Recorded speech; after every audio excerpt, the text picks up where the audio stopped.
The neural network is one way to convert incoming electronic information, such as the ones that represent the x, y, and z coordinates of a shape within a Cartesian coordinate system of objects, into binary language. There are many universities that teach the subjects involved in neural networks, and there are many websites that have information on the theory and use of such devices.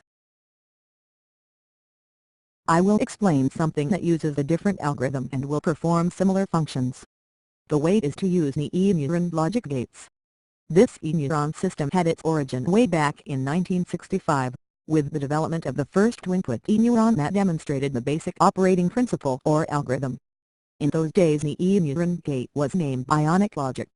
The word ionic was a reference to the biological and electronic connection to the operation of the logic. Today we are focusing on the neurons as the way biological logic works. Therefore the E-NEURON or EN refers to the electronic simulation of the neuron operation.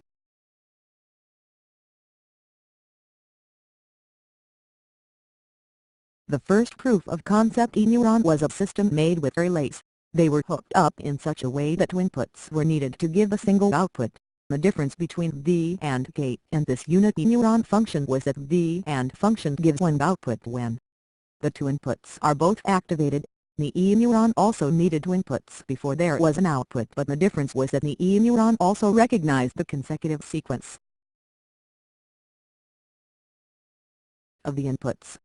In other words, if the inputs were designated as 1 and 2 and the outputs were designated as A and B, then if inputs 1 and 2 were both activated in that sequence, then output 2 would be activated, and if the consecutive sequence of the inputs were 2 then 1 in that sequence, then the output B would be activated.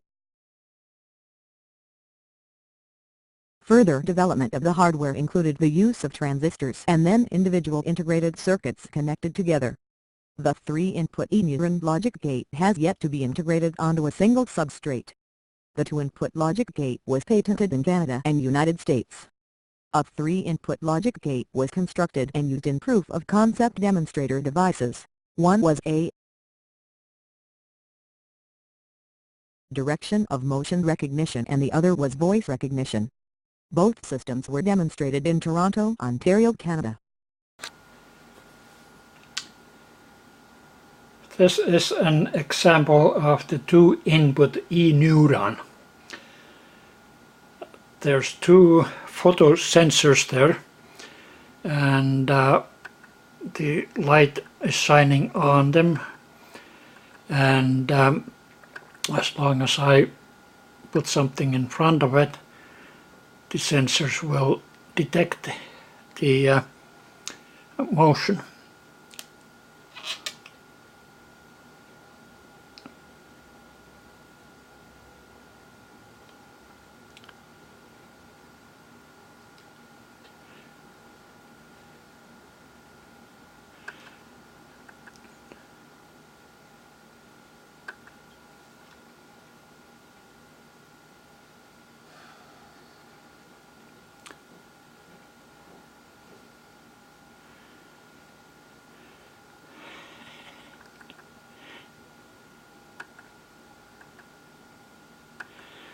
Yeah, the light has to be cut off enough to make the detection.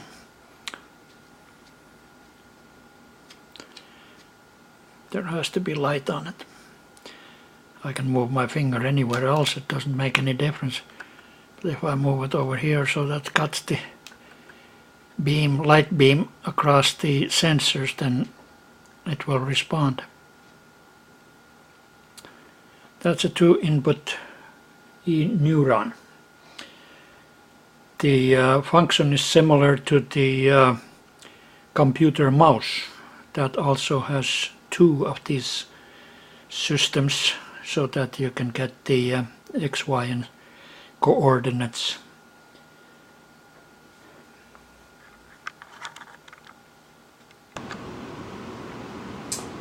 Okay, this demonstrates the 3-input electronic neuron. Used to be called bionic logic. Anyway, one light. Ooh. I think I need a battery for the thing because that light did not want to go off. Anyway, it's supposed to go off whenever I press a button and it does not. Anyway, if I press one button to any one of the buttons, one light comes on and the other one goes off, so that's just an inverted. There's nothing special about that. Okay, then this one, or this one. Red, black,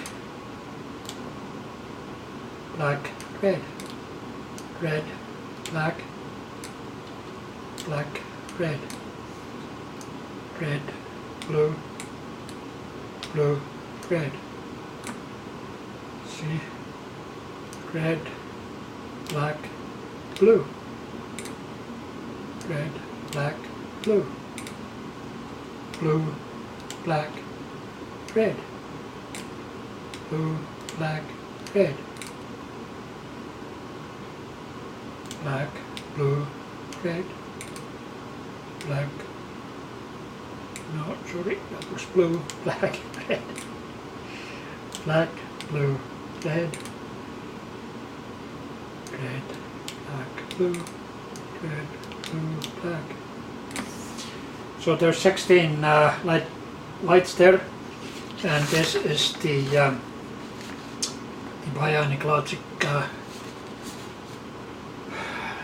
3 inputs and 16 outputs.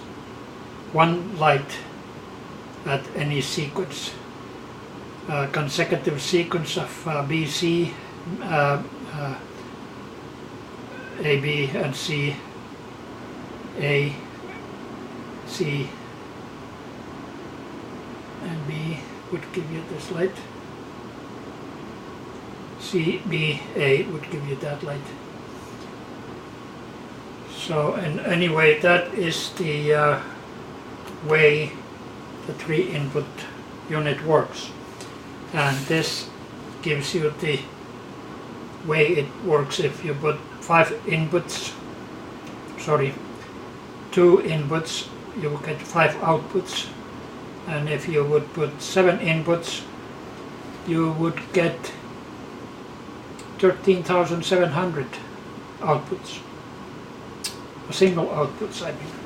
And that single output contains the information of how many lights are on and what sequence they came on. So it's the consecutive sequence, which is very important, and that's very important for recognition of motion and recognition of shapes.